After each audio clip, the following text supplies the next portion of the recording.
अस्सलाम वालेकुम, सुबह खैर, खुश आमदीद। दुनिया बोल है के साथ मैं हूँ सैयद फैसल करीम। और मैं हूँ सादिया सैमसन। उम्मीद है कि आपकी सुबह अच्छी हुई होगी, नेक तमन्नाओं और खुश आमद के साथ आपको कहते हैं हम खुश आमदीद आज के शो में। और आज है हमारे पास बहुत सी खबरें, लेकिन जो खबर सबसे टॉपर है वो खेल के मैदान से है, क्योंकि ऑब्वियसली कल का जो सेमीफाइनल था, सेकंड सेमीफाइनल, उसमें लियोनेल मेसी की टीम ने हरा दिया है इंग्लैंड को। और इंग्लैंड का 60 साल ख्वाब कि वो फाइनल पहुंचते और वर्ल्ड कप उठाने की कोशिश में या दौड़ में शामिल हो जाते, वो ख्वाब ज़रूर चकनाचूर कर दिया है। इब्तदाई तौर पर अगर देखा जाए तो मैच बड़ा दिलचस्प हो रहा था, लेकिन लग ऐसा रहा था कि इंग्लैंड ने जो गोल किया है उस गेम को आगे बढ़ाएंगे, ऐसा हुआ नहीं। आखिरी लम्हात में सेकंड गोल हुआ अर्जेंटीना की जानिब से, and that is how they made it to finals. तीसरी या चौथी बार इस वर्ल्ड कप में हुआ है कि Argentina on the brink of losing a game पीछे से आके उन्होंने कमबैक किया है, एंड व्हाट अ कमबैक। कल तक अर्जेंटीना के जो कुछ नाक़दीन वो ये कह रहे थे कि भाई अर्जेंटीना ने अभी तक किसी वर्ल्ड नंबर 10 से ऊपर की टीम के खिलाफ इतना कांटे का मुकाबला खेल के जीता नहीं है, लेकिन कल उन नाक़दीन की भी ख्वाहिश को पूरा कर दिया। अल्वारेज और मार्टिनेज ने कर दिया तहस नहस इंग्लैंड की टीम को, and Harry Kane's team is out. By the way, whoever thinks के वो पहले हाफ का मैच बोरिंग था या दूसरे हाफ का मैच, तीसरे मिनट से ही ब्रॉल शुरू हो गया था, मुक्का मुक्की, and it was a rough game. Argentina won, it was a rough game by Argentina. The players were pulling the defenders and attackers of England. लेकिन चलिए आगे चल के इस पे जरूर बात करेंगे। So the final lineup is now complete and it is Spain versus Argentina, two southern powerhouses, one from southern Europe, one from South America, and it is going to be hell of a match on this Sunday. And as you were saying कि the teams do share a history, so वो नजर आ गया था कि history जो है कहाँ तक लेके जाएगी। Well, वर्ल्ड कप के बारे में और जो फाइनल की दो टीमें आ गई हैं सामने, that is Spain versus Argentina, इसके बारे में तो आगे चलकर हम शो में बात करेंगे ही। कुछ ज़रा मौसम का भी तस्करा कर लेते हैं कि मौसम की सूरत हाल हमें किस तरफ लेकर जा रही है। अगर मुल्क भर की बात की जाए तो मानसून एक बार फिर से मुतहरिक हो गया है। मुख्तलिफ शहरों में बारिशों का नया स्पेल दाखिल हो चुका है।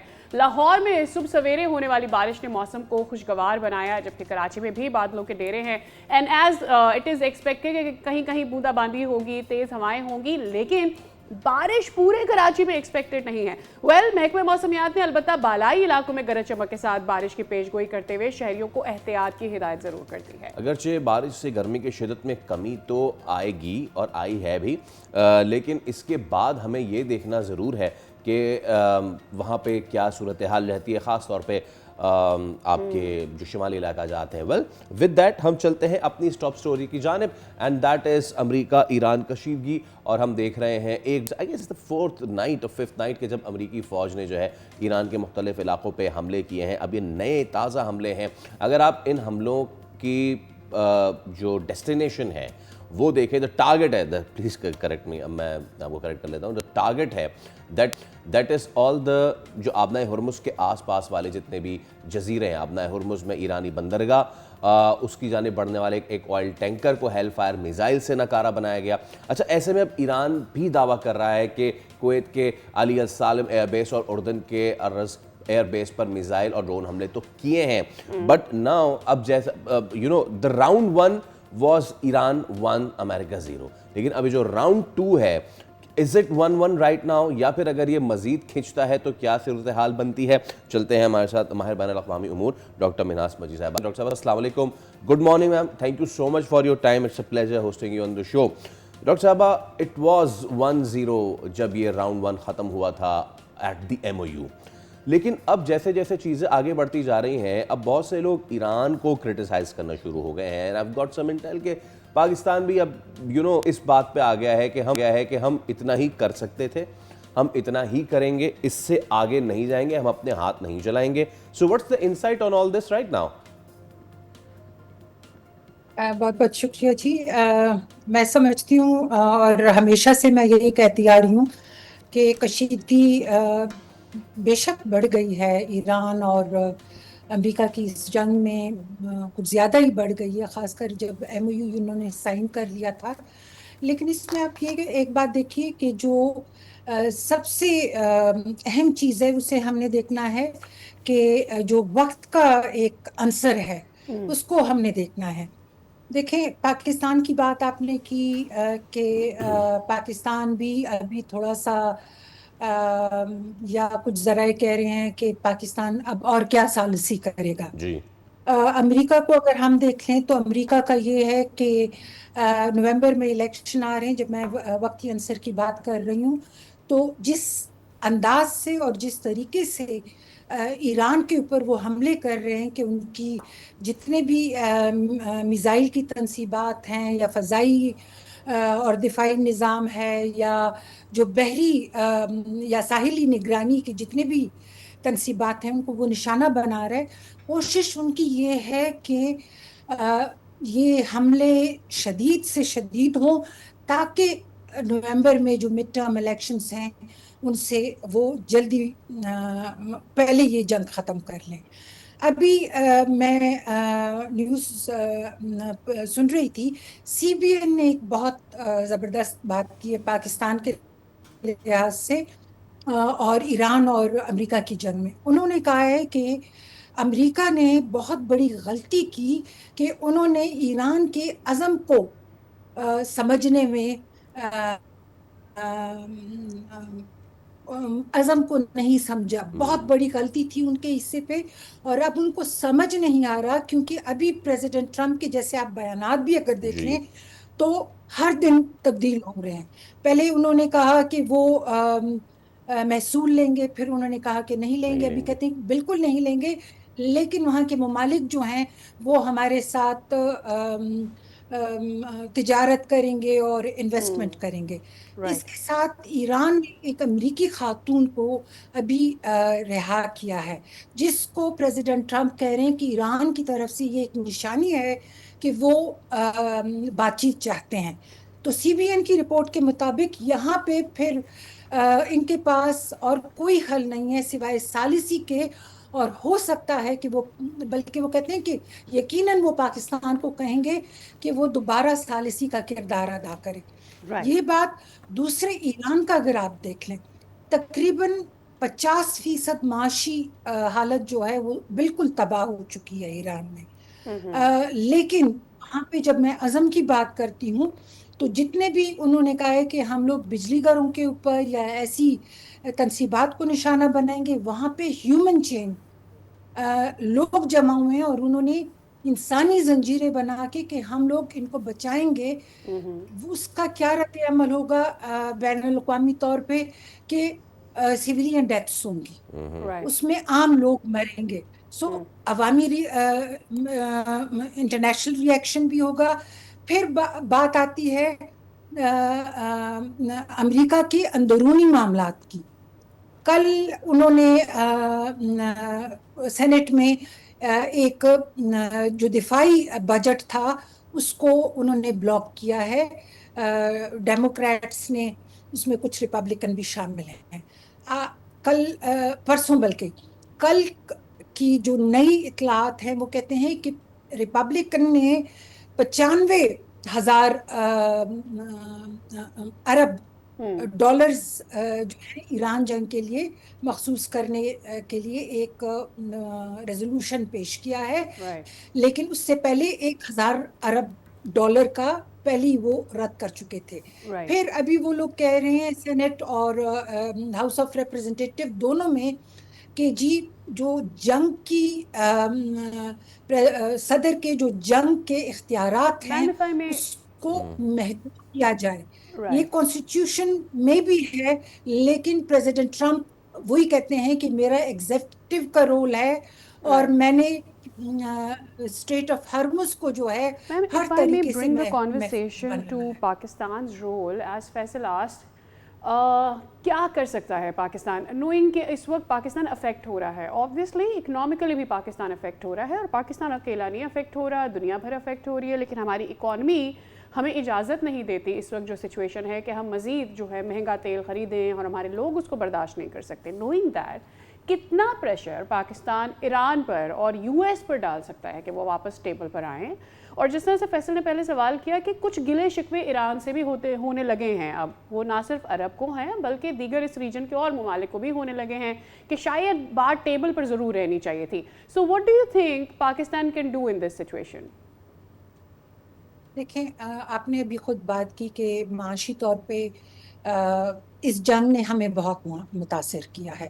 दूसरी, आप देखें कि हम लोग जब नॉन स्टेट एक्टर्स की बात करते हैं, पाकिस्तान ने जो एक रोल प्ले किया है, जो किरदार अदा किया है इस जंग में सालिसी का, उससे जो हमारा एक बैनुल अक़वामी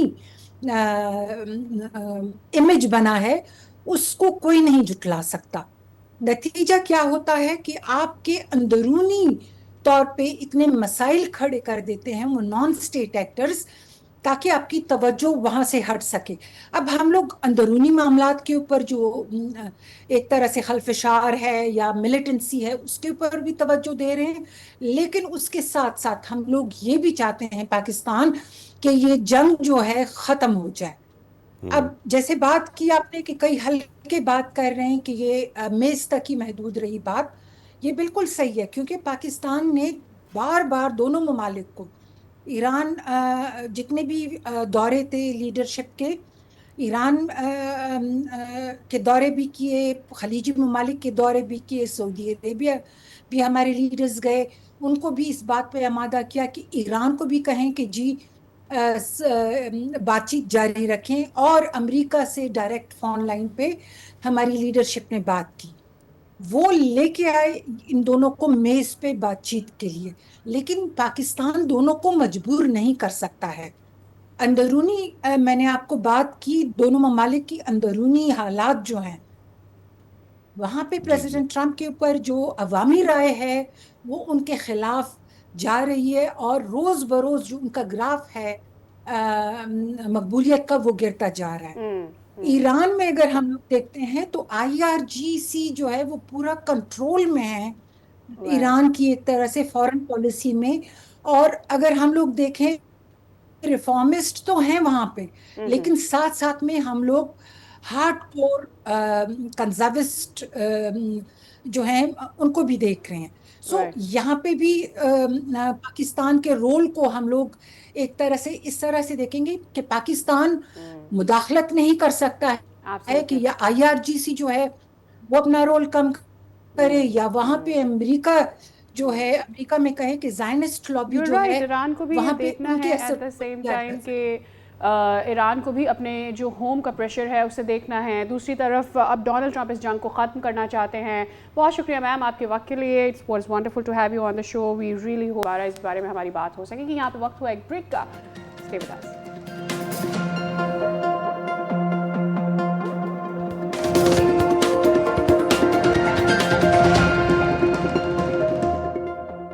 वेलकम बैक अगैन। जब हम बात करते हैं कि जंग की सूरत हाल मज़ीद जो है वो कशीदा होती चली जा रही है, सबसे पहले जो हमारा थ्रेट होता है, हमें फ़ील होता है, वो यही होता है कि पाकिस्तान में पेट्रोलियम मसनूआत की कीमतों का क्या होगा।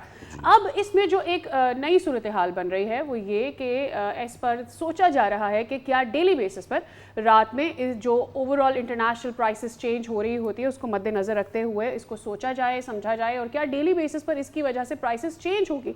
इस सूरत हाल के बायस हुकूमत हफ्तावार के बजाय रोज़ाना ही पेट्रोलियम जो प्राइसेस हैं इसको रिव्यू किया करेगी, और क्या इसका इफेक्ट आवाम पे पड़ेगा, इसका तरीकाकार क्या होगा, इसने लोगों में एक अनसर्टेनिटी फैला दी है। प्रोज एंड कॉन्स दोनों हैं, चाहे वो आवाम से रिलेटेड हो या फिर ऑयल मार्केटिंग कंपनीज की जानिब से। तो अब इसमें क्या पॉजिटिव क्या नेगेटिव, किसके लिए ज़्यादा फ़ायदेमंद है। बहुत से लोग ये कह रहे हैं कि जब सस्ता हुआ करेगा तो फ़ौरन सस्ता आवाम को मिलेगा, सोचिए जब महंगा हो जाएगा फिर क्या होगा। एक चीज़। दूसरी चीज़, वो जो कंपनियां जो ज़ख़ीरा कर लेती थी वो डिस्करेज होंगी कि आप ज़ख़ीरा नहीं कर सकते। लेकिन फिर एक चीज़ ये भी आती है कि ऑयल मार्केटिंग कंपनीज़ पे ये भी लागू है एक रूल कि आपने 1 महीने का स्टॉक मेंटेन करके चलना है। तो इस सब का क्या होगा, टेक्निकल बहुत ही है मामला। तो इस टेक्निकल को थोड़ा सा सादा करने की कोशिश करते हैं। चौधरी अकमल माहिर मौशियात हमारे साथ मौजूद हैं। चौधरी साहब और बहुत शुक्रिया आपके वक्त के लिए।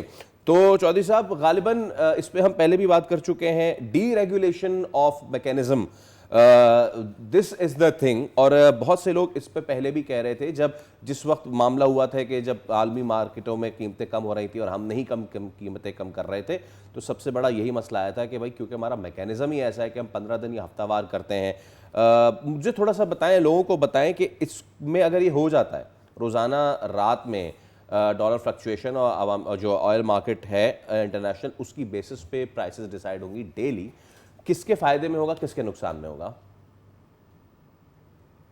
देखें, सबसे पहले तो एक चीज आप जहन नशीं कर लें, जो मेरा जो सोच है या नुक्ता नज़र है वो ये है कि जब भी हुकूमत की तरफ से कोई कमेटी या कोई कमीशन बनाया जाता है और वो एक्टिवली जो है वो उसके ऊपर काम भी कर रहा होता है ना, तो वो उसमें नॉर्मली अशराफिया का ही कोई ना कोई तहफ़्फ़ुज़ होता है। उसमें आम आवाम के लिए कोई खैर की खबर या आम आवाम के फ़ायदे की कोई एज सच खबर नहीं होती। यहाँ राइट। पे भी जो है वो पेट्रोलियम की कीमतों के तयन के लिए और रेगुलेशंस और जो दीगर चीज़ें हैं उनको अपडेट करने के लिए एक बनाया गया है कमेटी। अली परवेज़ मलिक साहब उसकी सरबराही कर रहे हैं। तो कल जो है वो ये बात सुनने में आई कि उन्होंने जो जो अभी मतलब ये तजावीज़ उन्होंने फॉर्मली पेश नहीं की हैं। जो चीज़ अंडर डिस्कशन है वो है कि जी पेट्रोलियम की जो प्राइसेस हैं उनको बजाय 15 दिनों के उनको डेली बेसिस के ऊपर कर दिया जाए। यस। इसके साथ इन एडिशन जो है वो एक दो चीज़ें और भी उन्होंने सजेस्ट की हैं कि एक फंड जो है वो कायम कर दिया जाए कि जब पेट्रोलियम प्राइसेस जो है वो नीचे आएंगी तो प्राइस को नीचे नहीं किया जाएगा बल्कि उस फंड में पैसे रखे जाएंगे ताकि जब प्राइसेस ऊपर जाएं तो उसको एक बफर का काम कर सके और फौरी तौर के ऊपर जो कीमतों का इम्पैक्ट है वो सार्फिन तक ना पहुंच सके। साथ ही साथ जो सप्लाई वाह। चेन है ऑयल के हवाले से उसको डिजिटलाइज करने की बात की गई है ताकि इनकी इन्वेंट्रीज के ऊपर और स्टॉक वगैरह के ऊपर एक चेक एंड बैलेंस का जो है वो सिलसिला किया जा सके। तो राइट। जो सबसे ज्यादा इंपॉर्टेंस हासिल की जाहिर है वो डेली जो प्राइसेस हैं उसने हासिल किया। अच्छा, उसके जो है फायदे भी हैं नुकसान भी हैं। इंडिया में ये जो तरीका है ये ऑलरेडी राइज है। राइट। अब इसमें फायदा जो है वो सारा ऑयल मार्केटिंग कंपनीज का या जो डिस्ट्रीब्यूशन कंपनीज हैं उनका है या डिस्ट्रीब्यूटर्स हैं उनका है। क्योंकि आपने देखा होगा अब भी जब होता ये है कि प्राइसेस जो है वो ऊपर जाने का होता है तो वो 10 शाम से ही जो है ना वो पेट्रोल बेचना बंद कर देते हैं। जी। पेट्रोल पंप मालिकान और जो मार्केटिंग कंपनीज हैं वो सप्लाईज को रोक लेती हैं। तो अब तो ये प्रैक्टिस जो है वो जब प्राइसेस कम होनी होती हैं। अच्छा, अब ये प्रैक्टिस इस वक्त तो चल रही है 15 दिनों में। अब जब डेली के ऊपर आ जाएगी तो फिर तो आप ये समझें कि हर कोई जो है एक मनमानी शुरू कर देगा कि सही। जी देखा कि प्राइसेस जो है ना हुकूमत ने ऊपर कर दी हैं तो फौरन उसको 12 बजे करनी हो 4 बजे से ही उसको अप्लाई कर देंगे। ठीक है ना। और अगर इसी तरीके से अगर कम हो रही होंगी तो उसका इम्पैक्ट जो है वो करेगा ही नहीं नहीं। देगा। तो ये डेली बेसिस के ऊपर करना कोई बहुत ज्यादा फायदेमंद जो है ना वो नजर नहीं आ रहा। और प्रैक्टिकल इसलिए भी नहीं है कि जो कंटेनर के कंटेनर्स जो है वो शिपमेंट्स मंगवाई जाती हैं जब ऑयल की तो वो कोई एक दिन के लिए या 2 दिन के लिए नहीं होती। वो स्टॉक बहरहाल एक एवरेज जो इन्वेंट्री सिस्टम है वो मेंटेन करते हैं जो ऑयल मार्केटिंग कंपनीज हैं और सही। आगे जो है वो इसी तरीके से वो सप्लाई कर रहे होते हैं। चौधरी तो उनको साहब, जस्ट प्राइस जो है वो एक यानी एवरेज कि प्राइस पड़ी हुई होती है। उनकी प्राइस डेली बिल्कुल बेसिस के ऊपर चेंज नहीं हो रही बिफोर होती। सादिया तो आस्क्स इसकी यू। वजह से होगा ये कि जो अशराफिया है उसका फायदा होता जाएगा और जो अवाम है वो ये वही उसी तरीके से जो है वो सही है। पिसते जाएंगे और उन तक वो जो है ना वो नहीं पहुंचेगा। ओके। तो ये डेली प्राइसेस का जो मैकेनिज्म है मेरे जो पर्सनल ओपिनियन में ये कोई बहुत अच्छा आइडिया नहीं है बल्कि ये मजीद मसाइल को जन्म देगा और वो इस तरह जन्म देगा कि उसमें जो जो जो माफियाज हैं या कार्टेल्स हैं जो सो कॉल्ड ग्रुप्स हैं वो अपना जो है ना वो फाइनेंशियल मुतहरिक हो फायदा जाएंगे। देखेंगे और आवाम के लिए उसमें नुकसान ही होगा। और यानी जाहिर है ये कि एक्शन भी चौधरी उन्हीं के साहब। कहने पे लिया गया है ना क्योंकि जी अभी तो 15 दिन बाद जब प्राइस जी जी चेंज जी जी। होती है। चौधरी साहब, यानी कि बिफोर सादिया आपसे इसका मतलब फिर मैं ये समझूं कि ये मैकेनिज्म बुरा नहीं है, लेकिन क्योंकि हमारे यहाँ माफिया इतना स्ट्रांग है वो इसको अपने लिए इस्तेमाल करेगा, इसलिए मैकेनिज्म बुरा बन जाएगा। Please go on now. अच्छा चौधरी साहब, मुझे ये भी बता दीजिएगा कि ऑब्वियसली हम बहुत सारे मॉडल्स दूसरे ममालिक में देखते हैं और फिर हम उसको अपने मुल्क में लाने की कोशिश करते हैं। अब आपको पता है कि हुकूमत के ऊपर बड़ी तनकीद की थी कि बांग्लादेश ने तो इतना नहीं पेट्रोल बढ़ाया, वो भी हमारे खित्ते का मुल्क है, इंडिया ने तो नहीं बढ़ाया, तो फिर आपने क्यों बढ़ा दिया। ऑब्वियसली उनका जो ओवरऑल सिस्टम है वो डिफरेंटली काम करता है, उनकी मार्केट बहुत ह्यूज है, वहाँ ऑयल कंपनीज जो हैं वो बहुत ज़्यादा हैं। नाउ द प्रॉब्लम इज कि क्या आपको लगता है, looking at the brighter side of it as well, क्या आपको लगता है कि हुकूमत के जहन में आया होगा कि उनको लगा कि उनको इंडियन मॉडल यहाँ पर लेकर आना है? देखें, we are basically comparing apple with oranges. ठीक है ना। इंडिया के प्राइस मैकेनिज्म का और पाकिस्तान के प्राइस मैकेनिज्म का कोई कंपैरिजन नहीं है। और ये जिस कमेटी की बात कर रही हैं आप, उसमें उन्होंने KPMG की एक रिपोर्ट का भी हवाला जी। दिया है कि जिसमें ये कहा गया है कि इंडिया, बांग्लादेश और दीगर ममालिक में पेट्रोल की प्राइसेस जो हैं या ऑयल की प्राइसेस पाकिस्तान से कम है। तो कहने का मकसद उनका ये है कि अभी पाकिस्तान में प्राइसेस कम है उनके मुकाबले में, इसलिए मजीद उनमें बढ़ाने का गुंजाइश है या आवाम को थोड़ा सा और जो है वो निचोड़ने का अभी हौसला बाकी है या उनमें थोड़ी सी जान बाकी। हालांकि हकीकत में देखा जाए तो ऐसा नहीं है। अगर हम इनकम के हिसाब से कैलकुलेट करें कि एक पाकिस्तानी कितने लीटर पेट्रोल अपनी आमदनी में ले सकता है इंडिया के मुकाबले में, तो वो सब्सटेंशियली कम है। वहाँ का जो GDP पर कैपिटल लॉस जो है वो तकरीबन $3000 पर एनम के लगभग है, जबकि हमारे यहाँ जो है वो 1800-1900 डॉलर के लगभग है, $1900 के लगभग। वो भी एंड बिसाइड्स अभी इस साल लेवी भी तो जो है ना नहीं वो है उन्होंने इतनी किया ज्यादा है। जितनी हम अपने मुल्क में ले रहे हैं पेट्रोल के ऊपर। बिल्कुल बिल्कुल ऐसे ही है। और अच्छा, इसमें मजीद ये पेट्रोलियम लेवी से मुझे याद है, यहाँ पे ये मैकेनिज्म में थोड़ा सा उन्होंने मार्केटिंग कंपनी और डीलर्स को ये मार्जिन भी दिया है कि जो गवर्नमेंट है ना वो अपने प्राइसेस वगैरह, ये डेली प्राइसिंग की बात कर रहा हूँ, वो तो सेट कर देगी टैक्सेस इतना लेना है, ये इतने लेने, ये इतने लेने हैं। जो बीच में पेट्रोलियम का जो मार्जिन है वो उनको ऑप्शन दे रहे हैं कि आप लोग जो है वो इसको एडजस्ट कर सकते हैं। मतलब अगर एक पेट्रोल पंप वाला है तो वो कोई 10-20 पैसे, 50 पैसे, 100 पैसे, रुपया, 2 रुपए वो अपनी मर्जी से ऊपर नीचे भी कर सकता है। और उनका ये ख्याल है कि इससे जो कंपटीशन में इजाफा होगा। तो एक तरह से थोड़ी सी प्राइसिंग की जो जो इम्पैक्ट है वो डीलर्स के हाथ में भी दे रहे हैं। ये अगेन जो है ना वो बड़ा नुकसानदेह है। बाकी हमारे यहाँ पे PDL हो या जो भी हो, वो सारे के सारे इनडायरेक्ट टैक्सेस या पेट्रोल की सूरत में निकाले जाते हैं या बिजली के बिलों की सूरत में निकाले जाते हैं। ये दो जो मेन एलिमेंट्स हैं, इन्हीं के थ्रू जो है ना वो एक आम और गरीब आदमी का जो है वो परेशानी हो जाती है। उससे हमारे जो ओके, बिजनेसेस भी सफ़र कर रहे होते हैं और इंडस्ट्री भी सफ़र कर रही होती है। ठीक तो है, ये चीज़ ज़ाहिर है इंडिया में इस तरीके से सही, तो नहीं है जिस तरीके से हमारे यहाँ पे है। तो अगेन वी मस्ट से कि कंपेयर करना इंडिया के साथ जो है ना वो बिल्कुल ही ठीक है, मतलब अजीब किस्म, मेरी समझ से बाहर है कि इंडिया के साथ हम अपने इन्वायरमेंट को या अपनी नहीं कर इकोनॉमी सकते, को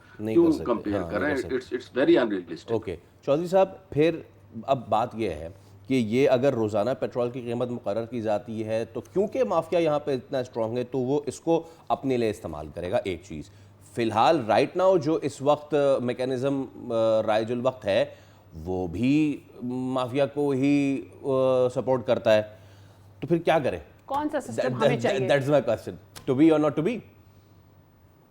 देखिए हमारे सामने तो दो दो छुरियां पड़ी हुई है ना। जाहिर है हम जो है ना वो छुरी लेंगे जिससे हमें नुकसान कम कम हो, होगा।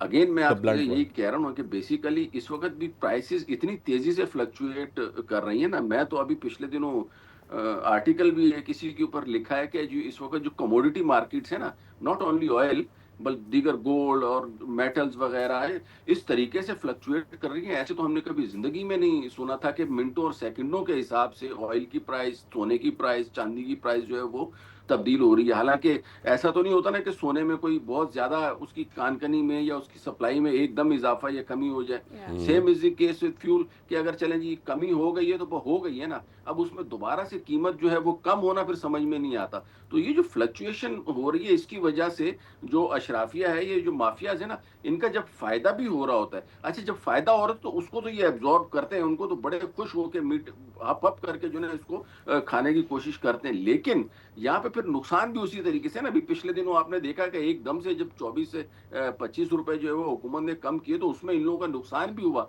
ये और जी, बात है कि वो 104 फायदे में से ही नुकसान हुआ है, लेकिन पैसा जाता हुआ किसी को भी अच्छा नहीं लगता। तो वो इसी चीज को कंट्रोल करना चाह रहे हैं कि जी बढ़ने का जब इम्पैक्ट होगा ना तो वो तो हमें मिलना ही चाहिए, लेकिन कम होने का नुकसान जो है ना वो हमें नहीं नहीं लेना होना है। चाहिए। और यानी अब इसी उसका वजह बोझ से जो है भी ना अवाम वो के ये ऊपर ही प्रेशराइज आएगा। किया ये जा रहा है कि कहना आप चीजों शायद को डेली चौधरी साहब बेसिस पे गलत लाएं। नहीं होगा कि ऐसा अवाम ना समझे कि इससे उनको फायदा होने वाला है, ये समझें कि उससे मजीद क्या नुकसान उन तक पहुंच सकता है। बहुत शुक्रिया चौधरी साहब आपके वक्त के लिए। कह सकते हैं कि ये जो डेली रिव्यू है इसकी तजवीज़, अगर ये इतना ही बुरा है, इसकी तजवीज़ तो है लेकिन ये आवाम पर उसका बोझ ना आए। वेल, इसके साथ ही हम यहाँ पे ले रहे हैं एक ब्रेक। बात होगी फुटबॉल की भी, लेकिन आप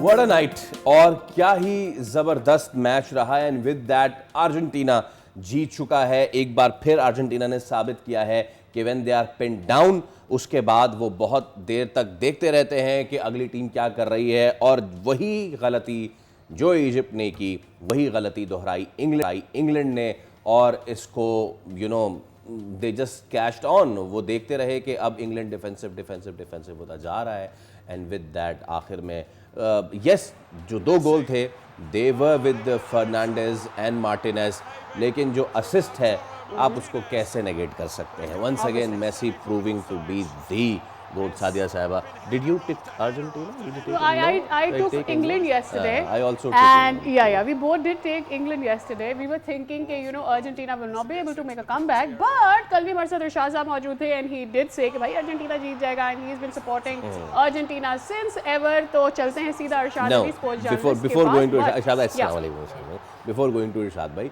मैं दिखाना चाहूँगा कि आज इंग्लैंड की हार के बाद जो BBC है वो उसकी क्या headline दिखा रहा है। If you can show it on the full and there you go. यही बात, passive and crumbled did Tuchel's defensive tactics cost England, और यही बात कर रहे हैं कि जब आप 1-0 हैं उसके बाद आपने बहुत सारा जो गेम है वो डिफेंसिव पे आप चले गए और ये भांप लिया अर्जेंटीना ने, और उसके बाद जो हमले किए हैं।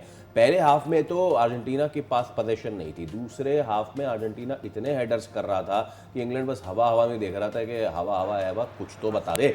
चलते हैं अपने स्पोर्ट्स कॉरेस्पॉन्डेंट इरशाद अली के बाद। इरशाद भाई गॉर्डन साहब का पहले गोल जो है ना वो गॉर्डन साहब ने कर दिया, और उसके बाद इंग्लैंड साहब जो थे वो आराम से बैठ गए कि बस अब हम 3 गुना लगान वसूल करेंगे। वो अर्जेंटीना ने जो कार्रवाई डाली ना, फिर थोड़ा सा please go on to the summary sir, क्या हुआ कल? पहले हाफ में तो कुछ समझ ही नहीं आ रहा था कि हो क्या रहा है, क्योंकि खिलाड़ी एक दूसरे से लड़ रहे थे। अरे हाँ एक तो जो उनकी राइवलरी है ना, उस पे जो है वो जो 86 का वर्ल्ड कप हो या फॉकलैंड वॉर हो या उसके बाद 1998 हो, तो एक राइवलरी थी जिसकी वजह से जो है पहले हाफ में हमने देखा खींचना, घसीटना, गिराना, फाउल करना, बस यही चल रहा था पहले हाफ में। ज़्यादा कर रहा था। टैक्टिकल जो गेम था ना वो नज़र नहीं आ रहा था। अब रेफरी भी इस चीज़ से बड़ा परेशान था, उसने भी बहुत सारी चीज़ें जाने दी। दोनों तरफ से था, अर्जेंटीना की तरफ से ज़्यादा था, उनके खिलाड़ी ज़्यादा एग्रेसिव थे, लेकिन फिर दूसरे हाफ में हमने देखा कि बिल्कुल ही जो है वो चीज़ें ख़त्म हो गई, क्योंकि अब दोनों टीमों को मालूम था अगर जीतना है तो कम से कम गोल करना होगा। Maybe this was the tactic also. हाँ बिल्कुल। और फिर गॉर्डन ने 55वें मिनट में आपने देखा गोल किया, और जहाँ मैं कहता हूँ कि वहाँ पे जो है ना इंग्लैंड को थोड़ा सा डिफेंसिव होने के बजाय अटैकिंग होना चाहिए था। अगर एक और गोल हो जाता ना तो फिर वो उनकी एक बलतरी दुगनी हो जाती है और वो बेहतर तरीके से अर्जेंटीना को कंट्रोल कर सकते। लेकिन जैसे फिर आपने देखा वो एक हाइड्रेशन ब्रेक हुआ, उसके बाद अर्जेंटीना की टीम बिल्कुल डिफरेंट नजर आई। डीप डिफेंस में कहीं जाके बैठ गए थे इंग्लैंड के खिलाड़ी, और उन्होंने ये चीज़ भांप ली अर्जेंटीना ने, और जब भांपी तो फिर उन्होंने आपने देखा कि एंड में कितने हमले किए। हाइड्रेशन ब्रेक और फर्स्ट हाफ से सेकंड हाफ के दरमियान के ब्रेक में ही कुछ हो जाता है अर्जेंटीना को कि from there they make such a comeback and there is no going back from there. अभी आप जब इंग्लैंड की बात करें, आप जितने भी इंग्लिश चैनल उठा के देखें, उन्होंने अपने जर्मन मैनेजर यानी थॉमस टोशल साहब को भी उन्होंने देखा, बीबीसी की रिपोर्ट में भी वो देख लें, उन्होंने उन्हीं को इल्ज़ाम दिया है। कोई टीम के बारे में बात नहीं कर रहा, हर कोई कोच को और मैनेजर को मुसलसल तनकीद का निशाना बना रहे हैं कि बहुत ही डिफेंसिव अप्रोच थी।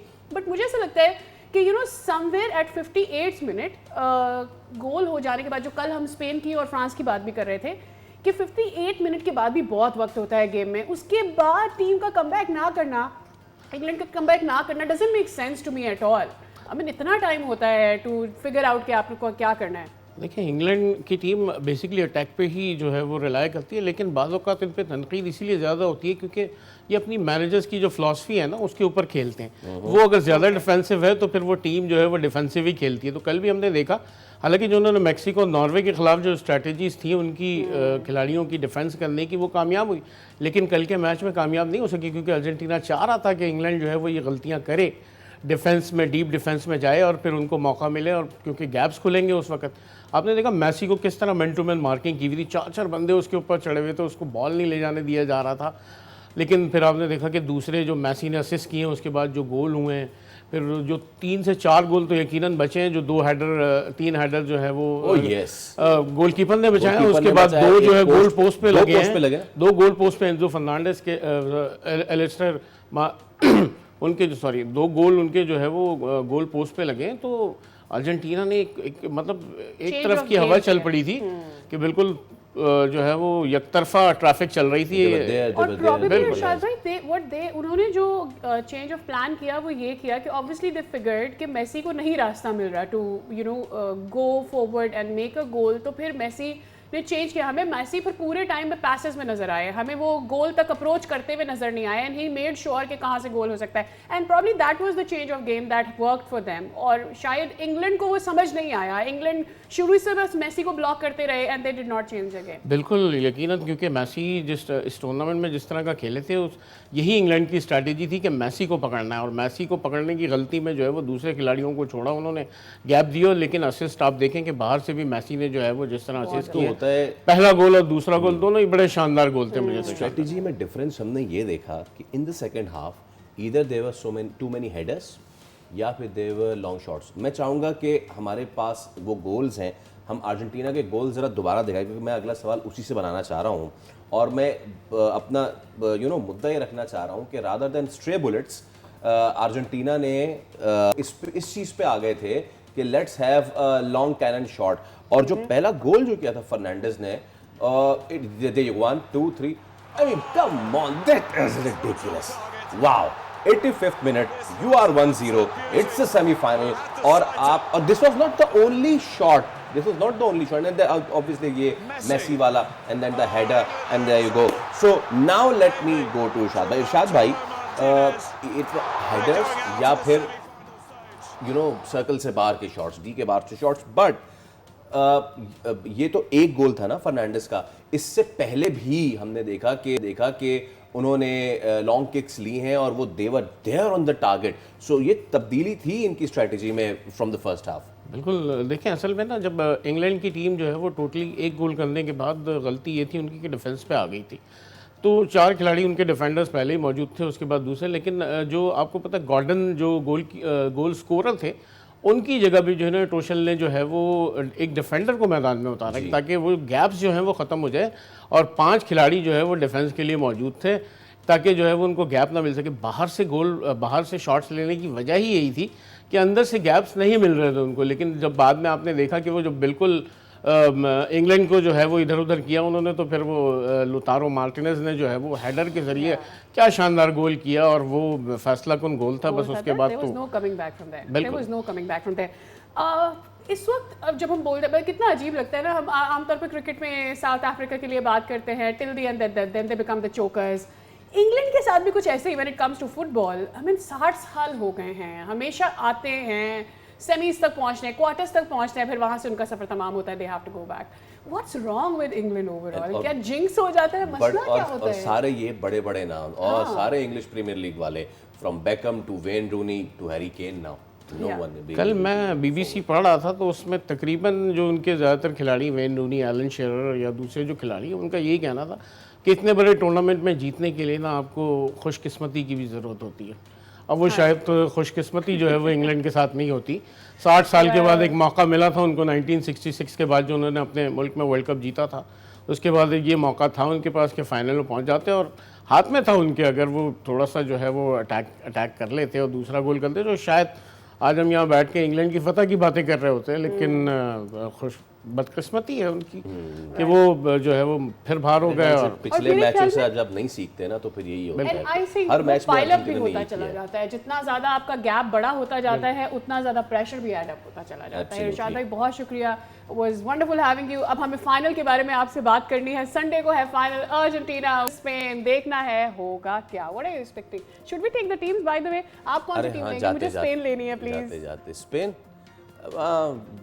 I'll go with Spain। इरशाद भाई नहीं, कहाँ अर्जेंटीना को कहाँ छोड़ेंगे आप? फेवरेट टीम अर्जेंटीना 7वीं मरतबा फाइनल में पहुंची है, 3 टाइटल्स हैं उनके पास, तजर्बा तो है, और जिस तरह के अटैक वो तोड़ते हैं, ये पिछले जो हमने 4 मैचेस में देखा अर्जेंटीना ने जिस तरह से कमबैक किया है ना, मुझे नहीं लगता स्पेन जो है वो करीब भी आई है। देखते हैं इरशाद भाई का 7 साल तजर्बा जीतता है या फिर हमारे इमोशंस। थैंक यू इरशाद भाई, बहुत शुक्रिया। Well, talking more about sports और कुछ अगर पाकिस्तान की बात कर ली जाए, no we are not talking about cricket please. हम बात कर रहे हैं एशियन अंडर-18 वॉलीबॉल चैंपियनशिप की। पाकिस्तान टीम ने अच्छी कारकर्दगी का मुजाहरा किया है और अब तक नाकाबिल शिकस्त रहे हैं। क्वार्टर फाइनल के लिए क्वालिफाई कर लिया है किर्गिज़स्तान को, काज़ाकिस्तान को, and then recently Thailand latest victim बनी है पाकिस्तान वॉलीबॉल टीम की। और देयर यू गो। तो जनाब, इस टीम के कैप्टन हमारे साथ मौजूद है राना मोहम्मद इरफान। हम उनको वेलकम करते हैं। इरफान, अस्सलाम वालेकुम। सबसे पहले तो बहुत बहुत मुबारक, आप माशाल्लाह से क्वार्टर फाइनल में पहुंच गए हैं। 3 शानदार फतूहात, नाकाबिल शिकस्त हैं आप। तो कितनी बड़ी कामयाबी समझते हैं इसको, किसको क्रेडिट देंगे इसका? थैंक यू सो मच, आपने हमें मौका दिया अपने चैनल पर बोलने का। ये क्रेडिट जीतने, ये क्रेडिट जाता है हमारी टीम को, हमारी पूरी टीम को और हमारे कोच स्टाफ को। ये अल्हम्दुलिल्लाह बहुत बड़ी कामयाबी है, हमने अपने पूल में फर्स्ट आए हैं। आपकी टीम ने ग्रुप मरहले में एक भी सेट नहीं हारा, जैसे अभी आप मेंशन कर रहे हैं। कैसा लगता है जब इतनी अच्छे तरीके से आपकी टीम आगे जाती है? क्या राज है आपकी इस कारकर्दगी का?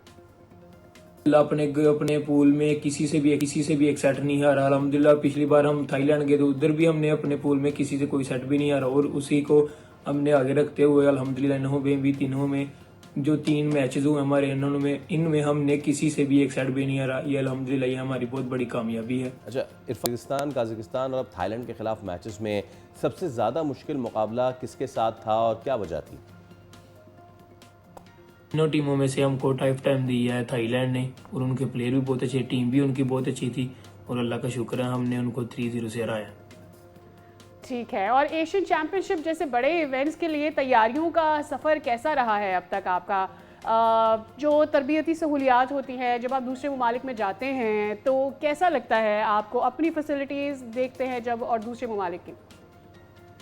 एशियन चैंपियनशिप के टूर्नामेंट की तैयारी के लिए हमारा कैंप इस्लामाबाद लगा। उधर हर चीज़ मुयसर थी, हर चीज़ उन्होंने पाकिस्तान वॉलीबॉल फेडरेशन ने भी हर चीज़ मुयसर की और अल्हम्दुलिल्लाह कोचों ने भी, हमारे कोच स्टाफ ने हमें बहुत अच्छी ट्रेनिंग करवाई है और हमने भी बहुत अच्छी की है और अल्हम्दुलिल्लाह उसी स्टेज पे हम अल्हम्दुलिल्लाह अपने पोल में फर्स्ट आए हैं। अच्छा, आप लोग क्वार्टर फाइनल में आ चुके हैं, मज़ीद मुकाबला सख्त होगा, तो अगले मरहले के लिए क्या आप लोग प्लान कर रहे हैं? कौन सी चीज़ें हैं जिस पे फोकस कर रहे हैं?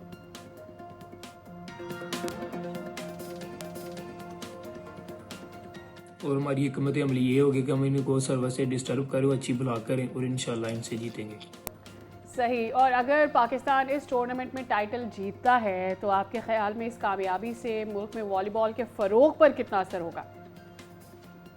इंशाल्लाह अगर हम ये फाइनल जीतते हैं तो पाकिस्तान में एशिया का दूसरा टाइटल होगा और पाकिस्तान में ये भी पता चलेगा कि पाकिस्तान में कोई वॉलीबॉल खेलता है और इंशाल्लाह हमें उम्मीद है कि पाकिस्तान वॉलीबॉल। इरफान, आपका बहुत शुक्रिया। आप क्वार्टर फाइनल में जा चुके हैं एंड वी विश कि आप क्वार्टर, सेमी और फिर फाइनल भी जीतें, पाकिस्तान का नाम रोशन करें। वेल, विद दैट हमें क्लियर है ब्रेक, दोबारा हाजिर होंगे। Stay with us.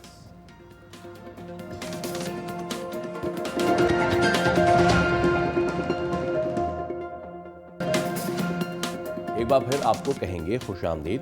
जैसे कि हम सबको पता है कि कितनी महंगाई है यहाँ पे, लेकिन हमारे जो वुज़रा हैं या फिर उनके मावन खुसूसियान हैं, तर्जुमान हैं और पता नहीं कौन कौन से आन हैं, उनको तो नहीं लगता ऐसा। अब देखें, अब अगर कोई कह रहा है कि जनाब ऑस्टेरिटी होनी चाहिए तो ख़ुद भी करनी चाहिए ऑस्टेरिटी। तो गुज़िश्ता दिनों जो मावन खुसूसी वज़ीर आज़म के हुज़ैफ़ा रहमान, उनकी जानिब से बड़ा ही इंटरेस्टिंग एक कमेंट आया और उन्होंने ये कहा कि जनाब मैं तो 128 रुपए की दाल रोटी सलाद। मैं सोच रही हूँ कि वो भूल गए, उनके टेबल पे कोल्ड ड्रिंक भी पड़ी हुई थी, वो उन्होंने बताई नहीं कि वो कोल्ड ड्रिंक भी उन्होंने खाई। आधी कोल्ड ड्रिंक भी थी, पानी भी उन्होंने मिनरल पिया। 128 में सब कुछ आया और उन्होंने बोला अरे भैया आप भूल गए अपना खाना, ये पार्सल तो ले जाएं, घर के 2 अफराद भी इसमें खा लेंगे। ये 28 रुपए की 2 रोटियां सस्ती है इस वक्त। उन्होंने अपने मुलाजिम को 28 रुपए दिए, जिसकी 2 रोटियां 14 रुपए की। उसके बाद उन्होंने कहा भाई दाल भी हो जाए, तो दाल उन्होंने 100 रुपए की आधी दाल, तो आधी दाल भी खा ली, फिर उस पर रायता सलाद भी आ गया। इसमें बरकत इतनी हो गई, उन्होंने इसीलिए कहते हैं खाने से पहले बिस्मिल्लाह पढ़ लेनी चाहिए, कितनी बरकत हो गई है। फिर हमने कोशिश की हमारे नुमाइंदे कफील अहमद को हम भेजें ज़रा बाहर, और भेज के हमने उनसे पता करवाया कि भाई ये जो 128 रुपये का डिलक्स पैकेज है ये क्या वाकई ऐसा है। और कफ़ील से चल के पूछते हैं हम, कफ़ील ज़रा आपने खाया 128 रुपये में पेट भर के खाना? कराची तो समझा जाता है ना वैसे कि मिल जाता है यहाँ पे, तो ज़रा बताइए, ओवर टू यू कफ़ील। पाकिस्तान में अजीब मंतक है, मतलब गवर्नमेंट साइड के जो लोग हैं, गवर्नमेंट खुद और गवर्नमेंट के मामले खुसूसी हों, वज़रा हों, वो सब ये डिफेंड करते हुए दिखाई देते हैं कि पाकिस्तान में महंगाई नहीं है। मामले खुसूसी वज़ीर आज़म के हैं हुज़ैफ़ा रहमान, उनका कहना ये है कि 128 रुपये के अंदर आप दाल भी खा सकते हैं अच्छी, और रोटी भी और सलाद भी।